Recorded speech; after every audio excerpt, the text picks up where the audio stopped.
It's like him contesting a shot like from the front. So that's other stuff you really can't avoid in the NBA. What Grayson Allen did, highly avoidable.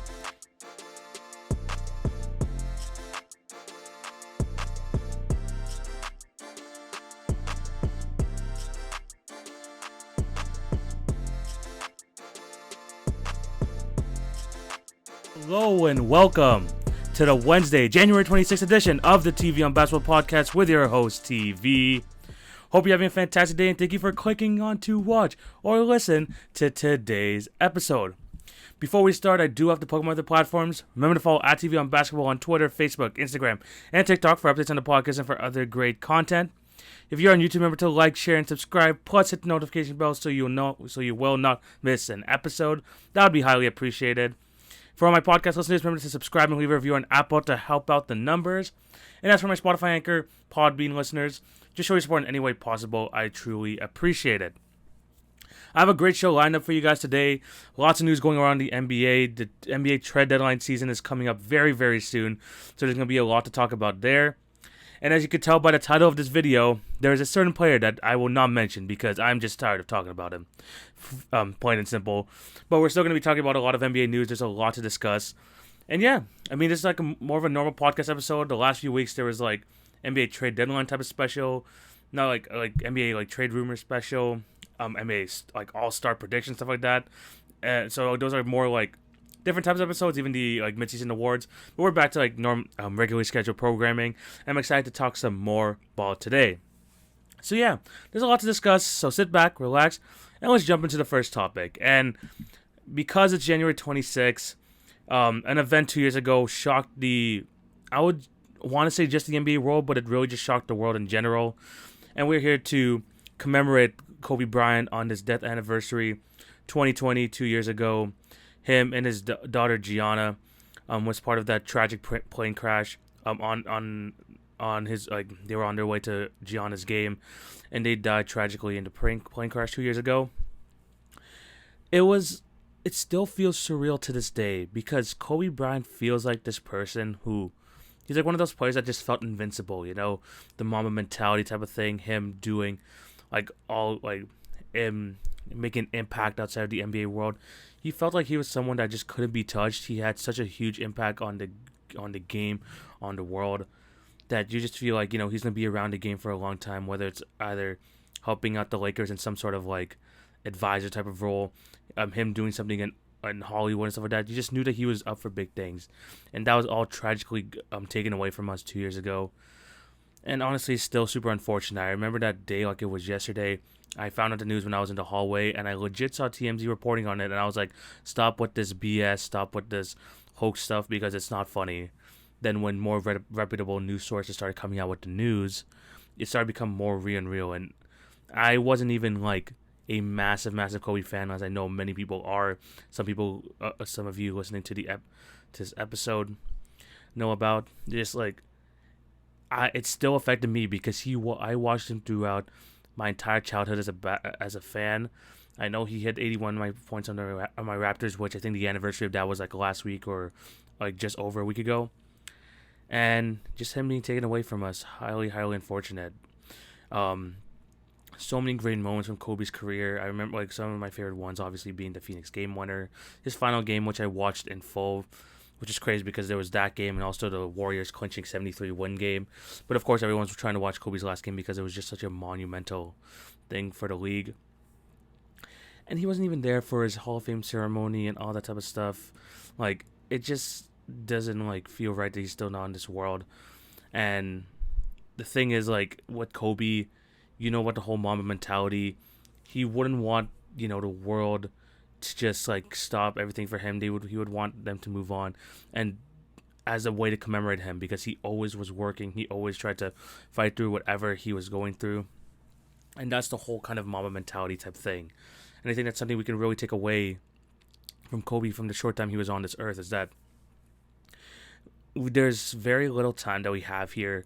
And Kobe even said, like, there's a quote I saw this morning, like, trying to talk about Kobe's death, that one of the biggest things that we kind of take for granted is that we don't have much time.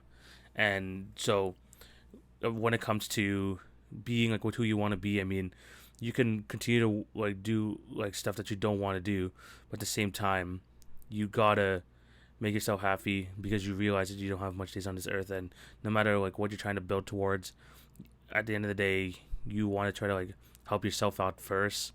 And Kobe understood that. He was a man. He's a family guy.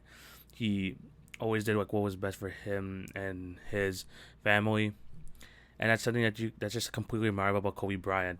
And here, even 2 years from now, like we're still thinking about him always.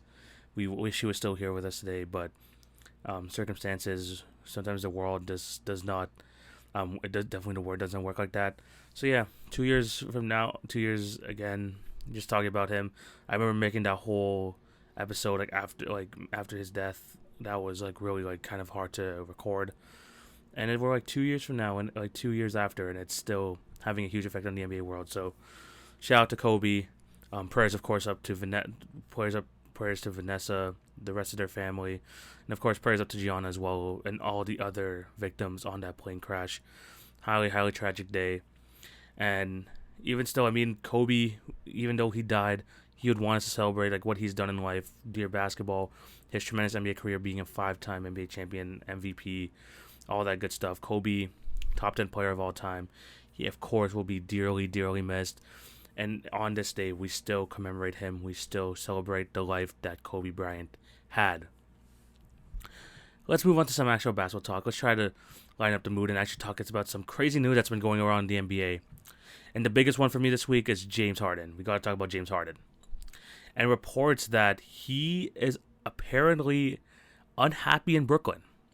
He is currently unhappy in Brooklyn. There are reports saying that he doesn't like living in Brooklyn compared to Houston. And he also has had some quarrels about Kyrie's part-time status as a basketball player, as a member of the team. Obviously, Kyrie cannot play in home games in Toronto, and games in New York, but Kyrie can play basically everywhere else. And he has voiced his concerns about that. And this has led to speculation around the league, speculation in the NBA, that either a possible sign trade could happen this offseason, or he could just go out purely and just test free agency. Now let's talk about James Harden's situation in Brooklyn right now, because Brooklyn right now, Kevin Durant's out for the next 6 weeks. There were reports yesterday that he might not play in the second straight All-Star game, although he's probably going to be the leading vote getter. But right now, the Brooklyn Nets, 1 game behind the first seed. They're currently number 3 right now, 29-18. James Harden earlier this season had a slow start, but is starting to pick it up. As of late, so far this season, averaging 23 points a game, 10 rebounds, 8 assists, James Harden type numbers. And he's definitely going to have a bigger role now because Kyrie's not playing home games. And of course, Kevin Durant's going to be out for an extended period of time. But in terms of James Harden and his role in Brooklyn, in concept, on paper, it's perfect. You got Kevin Durant, best player in the league in my opinion right now. James Harden still a top 10 player. And Kyrie Irving, when he's playing, is a borderline top 10 player. You got those 3 guys, and no matter what pieces they have around you, I mean, of course it matters a little bit, but clearly, like, whatever pieces are around them usually work, and that team should be a title contender year in, year out. But the thing is, it's never going to be like that. It's just never going to be like that because Durant and his injury issues, he's not going to really play a full 82, and you really got to be conservative with him, especially you want to have him for a long playoff run.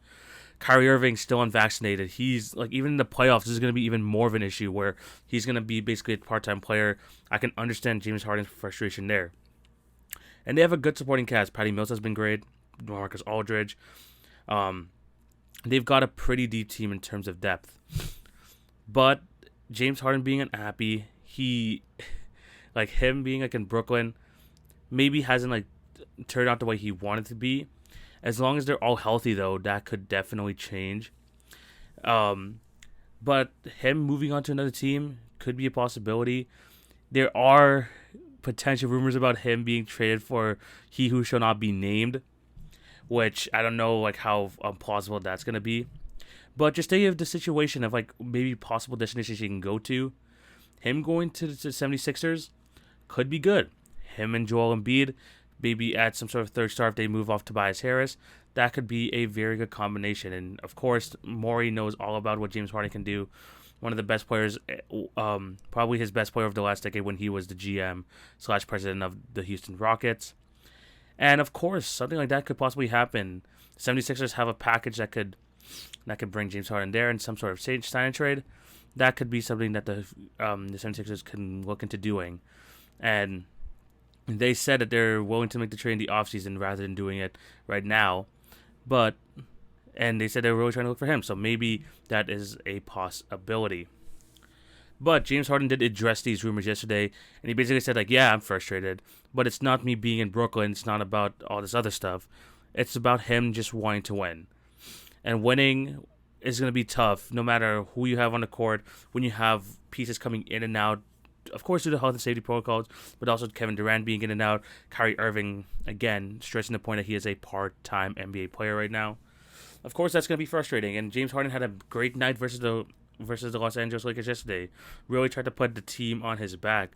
And even still, they lost by 10 points. It was basically a blowout by the end of the game. So I can understand his frustrations 100%. Now, do I think he's actually going to leave? I do not think so. I think more than anything that he's going to try and make this work because this opportunity he has with Kyrie and KD is probably the only thing that's his best chance of going to be to get a championship. But crazy things happen in the NBA, so I would not rule out any other possibility. Other destinations I could possibly see him in. I'm honest. I was literally looking at this last night and I was like, what other team could really go after James Harden? There are so many teams here that either have a future or something that's set in stone right now. Even the teams near the bottom, I was like, none of those guys are going to go after James Harden, who is over 30 years of age. He's going to want some sort of massive, massive contract. I don't think they're going to do it. The only other team I could think of is the New York Knicks, because it's the Knicks and they're going to try to go for everyone, even especially if someone of James Harden's caliber. But besides that, the opportunity of him being with Joel Embiid, being put in a sign trade or a trade in general to the Philadelphia 76ers, I think is the most likely scenario, and I honestly think that if that does go through, it could be a very good combo for the 76ers. I don't know if the Nets fans or the Nets are going to like what they get in return, but we will have to wait and see what happens there. Crazy news, especially because we just thought that automatically that James Harden is going to accept his player option and just stay there long term. It's never a guarantee in the NBA, so we're going to have to see because this free agency class could definitely get a huge burst if James Harden is included. Let's move on to the next topic, though, and in this topic we're going to be talking about Grayson Allen. Yes, Grayson Allen being suspended, having that flagrant 2 foul on Alex Caruso. I believe it was over the weekend. And it was basically a play where Alex Caruso was about to go up for a layup. Grayson Allen comes from the side, tries to swat the ball with his left, and as he's coming around, he kind of uses his second arm to get Caruso and kind of get him down to the ground due to momentum. After review of the play, it looked really bad. I mean, Caruso was clearly in a lot of pain. He still finished out the game, though. But after looking at it, the refs deemed it a flagrant 2, and Grayson Allen was promptly ejected from the game. Now, the thing that really hurts this the most, and I think I'm going to get to it later, I'm going to get more into it later, is that the Bulls, they just got Alex Caruso back from his previous injury, and now Caruso is going to miss 6 to 8 weeks due to a fractured wrist. And that got NBA fans up in arms saying, Grayson Allen, he's had a passive disc. He's doing it again. He injured a fan favorite, let's be honest, in Alex Caruso. And that play basically led to him missing the next 6 to 8 weeks. Now, what do I think of this? Grayson Allen getting suspended, that flagrant foul, did I think it was necessary? Did I think that it warranted a suspension? Yes. I do believe so. There are a lot of people going back and forth about this. I think the general consensus is that everyone agrees with it. But honestly, one game is good. I think that's what it kind of lines up with the rest of the NBA. But I would have really gave him 2. And is it because of his reputation a little bit? It is. His reputation, him doing what he did in Duke, then kind of carrying over to some certain instances he had in the NBA. And now moving on with this. Grayson Allen has this type of different mentality, and I don't really think he gives an F about what any of us think of him, but it was just a careless play. And some people are saying it's a play for a ball, this and that. And of course, when you really really look at it, it's like, did he intend to hurt Alex Caruso? Of course not. Of course not. He did not attempt to. But you can never be sure with Grayson Allen, you know what I mean? But at the end of the day, jokes aside, he didn't intentionally mean to hurt him. Obviously not. But it's not like the Kelly Oubre flagrant foul to the other night where he went up with DeAndre Hunter, then Hunter had a really, really bad fall. Firstly, Kelly Oubre showed remorse, which Grayson Allen did not. And secondly, it was more of a front to front type of thing. It's like him contesting a shot from the front. So that's other stuff you really can't avoid in the NBA. What Grayson Allen did, highly, highly avoidable. He came in from the right side of the court, came across when Alex Caruso was trying to go up for whatever was a dunk or a layup, and he freaking tried to go for the ball. And again, the second swing is very important here. The second arm takes him and kind of throws him to the ground mostly because of momentum. But again, highly, highly dangerous when someone is mid-air. The NBA has been really trying to be cautious with people, especially of the potential injuries at risk when someone is mid-air. And this is not something where Caruso's coming and then Grayson Allen's in front of him. He clearly sees him coming. No. Grayson Allen is coming from the right side of the court, coming across, making this even more dangerous than I think it really had to be. He came from basically a near impossible angle, and that really altered the impact of Alex Caruso's landing. And for me, that is warranted for the suspension, the flagrant 2. And honestly, I thought he should have got a second game, because that was not it's a basketball play, but it's also something that really could have been avoided. Because it's kind of a basketball play? Yes, because he's trying to go for the ball, trying to go for the block. But it's extremely dangerous, especially when you're coming at that certain angle. That should not be something that should be encouraged in the NBA. I don't think, again, there's a couple of flagrant fouls that happened. The THT one was pretty bad. He got a flagrant one, which happened also over the weekend. Kelly Oubre, again, with the thing on DeAndre Hunter, that was a flagrant 2, which I thought was warranted as well. But again, those type of plays are kind of avoidable in the sense where they're coming from the front or doing some sort of chase down type block type thing. The Grayson Allen one was a kind of a unique scenario to me, and I think that's the reason why I would treat it the way the NBA treated. Maybe the second game as well. Because that Allen foul was just completely reckless. I don't think the rules are really going to change because of this. But at the same time, you shouldn't be going that hard, trying to attempt to block, especially that way. Especially with the second arm. Again, the second arm is extremely important here. In terms of him trying to stop the play. That is clearly worth a flagrant foul, and I think he honestly should have gotten another game suspension. I really do. It's a bad luck for him.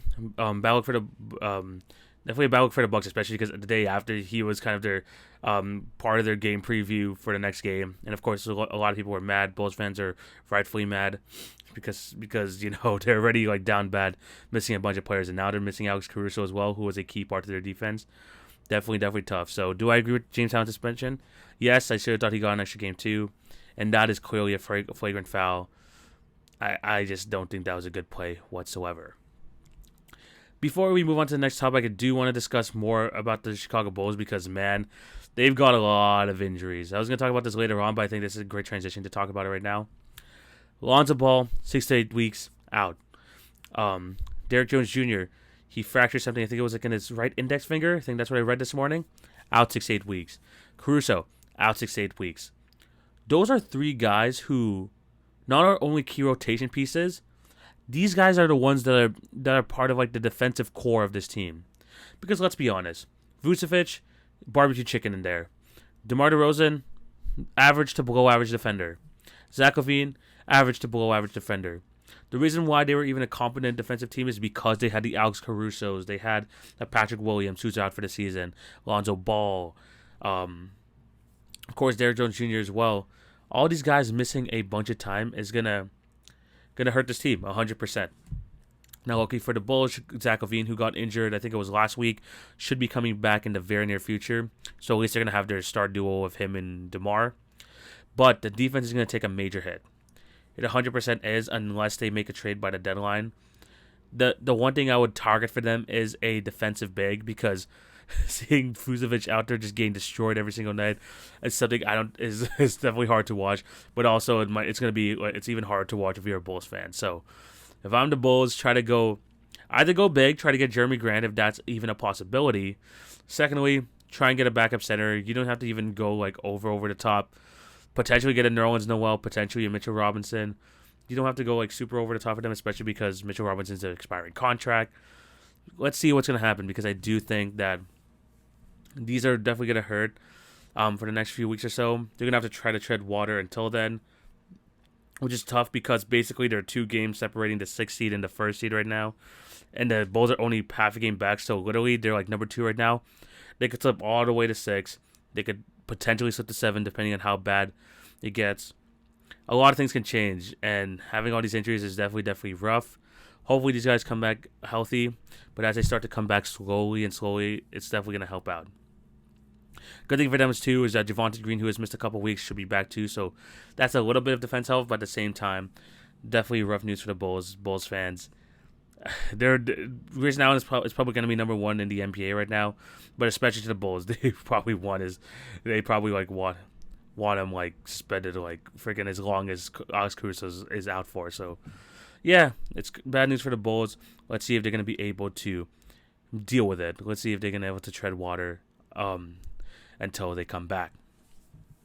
Moving on to the next topic, we have to talk about the Lakers and a potential trade regarding Russell Westbrook. Yes, there is a trade possibility regarding Russell Westbrook. And it is one that has happened in the past. It's a trade that's happened in the past. More specifically, happened last year right before the season started. Russell Westbrook for John Wall. Again, but of course, John Wall being traded to the Lakers. Now, what do I think of this possibility? Well, firstly, Westbrook and John Wall is basically the only trade possible where you could do a 1-for-1 swap. That is literally the only possibility for that. The whole Rockets should do it if there's any sort of pick compensation for John Wall. Literally, if there's any sort of pick compensation, I would take that immediately. And I mean immediately if you're the Rockets, and especially if the Lakers are willing to include that 2027 first-round pick. If I'm the Rockets, I'm going straight for that. That's a big W for them. But is it worth the compensation if you're the Los Angeles Lakers? Even though Russell Westbrook has not had the greatest season, John Wall, they really just want to have maybe a change at that point guard position, someone a bit more reliable, someone maybe like a John Wall. Not worth the risk. John Wall has not played a single game this year. Yes, he has stated that he wants to play, and the Rockets are trying to keep him healthy just in case another team comes in and wants to sweep for him. But the Lakers giving away a late first-round pick, especially in a couple years, in 4 or 5 years, where they don't know what the roster is going to look like, for someone who could possibly be an upgrade on Russell Westbrook. Possibly. Because although Russell Westbrook has been playing bad, he's averaging 18, 7 and 8, 44% from the field. He hasn't been a great season for Russ. Is John Wall going to improve it that much where they're going to be like, okay, we're back to title contenders? I don't think so. And the thing about this trade, too, is that at least Russell Westbrook has been in the Lakers system for months now. He's got the full training camp. He has been with the team. If you're trading for John Wall, someone who hasn't played all season long, who hasn't played since mid last year, is sending them back more, trying to involve him in the offense, trying to involve him in team activities, him trying to have that camaraderie with the team. You're starting basically taking a few steps back in that way for potentially, an extra, a better field goal percentage, better shooting slightly, not much better than Russell Westbrook. For John Wall, it's just not worth it at all. Especially because Wall has a history of injuries as well. You always have to have that in the back of your mind. The Russell Westbrook for John Wall trade is just not worth it, and it's not worth the worry. And I'm not saying that John Wall's a bad player. He may still be a good player. But the Lakers should not consider the risk, especially because it's midway through the season. If this happened after 1 year, let's think about it this way. If Russell Westbrook, is here for a year, it doesn't work out, they get eliminated, same as last year, first round exit. Maybe trading for John Wall is like plausible next year, going with like 1 year left on his deal or whatever. Maybe something can happen there, and get like a full training camp and stuff like ahead of him. But right now, midway through the season, you're almost at the All-Star break, and you're trying to like implement basically a third different star where you had Russell Westbrook the whole season. Just not worth it. Just not worth it. And the thing is, like with this whole thing, Russell Westbrook is getting a lot of unnecessary blame for this. Same thing with Frank Vogel. And honestly, although they are contributing to the Lakers' lack of success, they really shouldn't be getting the most of the burden. They need a scapegoat, so those two guys are the scapegoats. But they really should be the main focus of blame. It's the poor roster construction. Of course, it's a bit of Russell Westbrook's play, but also a horrible bench. You got Anthony Davis out with injury, out with over a month due to injury, which he came back from yesterday. All those things combined are what is making this a very underwhelming season for the Lakers. And I don't think that Russell Westbrook really should be the one mostly to blame for all this. And the good news for Russell Westbrook in years past, and for people who maybe are waiting for the Russ turnaround, he usually plays better after the All-Star break. So maybe things will change after they come back from Cleveland. But at the same time, I don't think that he deserves all the blame that he's getting right now, all the hate that he's getting right now, although he hasn't had a great season. But a trade could maybe help him out, but also this trade for John Wall is just not it. It's just not it, in my opinion. I don't think the Lakers should pursue for that. And imagine that. I mean, Russell Westbrook back with the Rockets. I think apparently if like he does go to the Rockets, they're gonna be like immediately in buyout talks for Russell Westbrook. So maybe that's a possibility. But at the end of the day, I don't think that move is worth the risk for the Lakers. And honestly, like the Lakers with Westbrook and Vogel getting all the hate right now, they just do not need that much of the blame. They shouldn't have to burden that much of the blame. Wait till AD comes back. Honestly, try to improve your surrounding pieces before you really have to hit the emergency button and try to trade Russell Westbrook. I don't think it should happen. Last time before we go into other news and notes, we're going to talk about the Portland Trailblazers and kind of the position they are in right now. Right now, Damian Lillard just got surgery on his abdomen, and he's going to be out indefinitely. He talked about in his interview how he's been feeling this for several years now, and even the doctor, when they were doing the surgery on this, saying, man, you were playing basketball for this many years with like the injuries you had to your abdomen. And he's like, yeah, I just thought it wasn't that big of a deal. But it seemed like a lot bigger of a deal now, and now he got surgery. Now the surgery means that he could come back in like 6 to 8 weeks, which is definitely a possibility. But Damian Lillard made it heavily clear he is not going to be playing for a team that's playing for a draft pick. Now, if you're the Portland Trailblazers, I saw this as the perfect opportunity to start moving away from those older pieces that you've had for the longest time now. Portland just lost to the Timberwolves last night after McCollum really tried to help him get into it. I think tied the game or either led the game by 1, laying that game with the 3. But I think it's time for them to get rid of a lot of their older pieces. Nurkic, expiring contract, try to get as much as you can out of him. CJ McCollum, he is not like out of his prime yet. He is still a very good shot creator, and I think he could be a really good number 3 on a contending team. Try to make a trade there. Honestly, if just actually looking at this roster right now, all of them should be like open to trade. The only one I would be even close to keeping around is Anthony SImmons, but at the same time, Damian Lillard is coming back soon. Not soon, but he will be coming back eventually. So what do the Portland Trailblazers do here? I think they should do the tank thing, but Damian Lillard doesn't want to come back to a team who's not competing. So where do they go from here? Because right now they're the 10th seed in the West. They're 2 games ahead of the number 11 seed. They're 3 games back from the number 9 seed.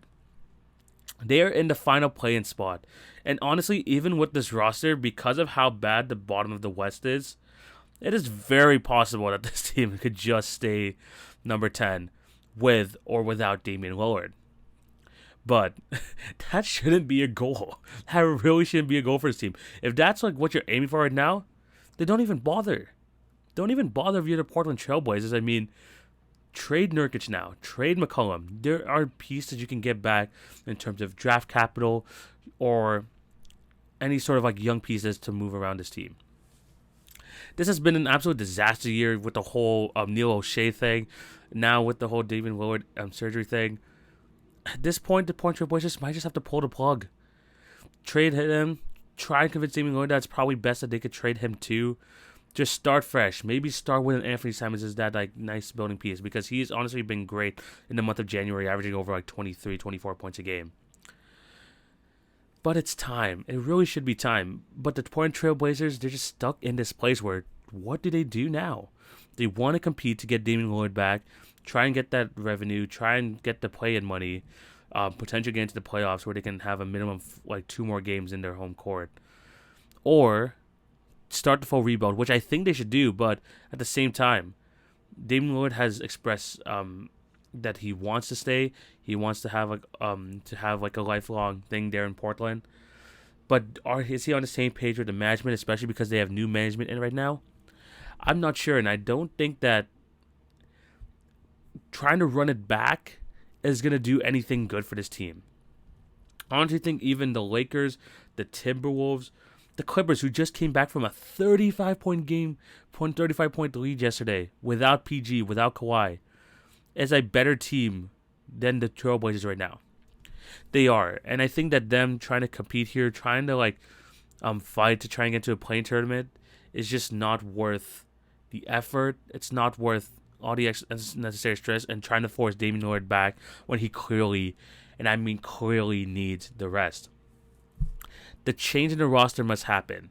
Dame really should be considering a trade request right now. I know he's trying to wait for that Supermax contract, and it's coming up very soon. But hopefully he can get a trade out of Portland, like after he signs that extension or even before that. Just a lot of things need to change for Portland, and I think that at this point, with how much of a crapshoot this season is, just time to pull the plug.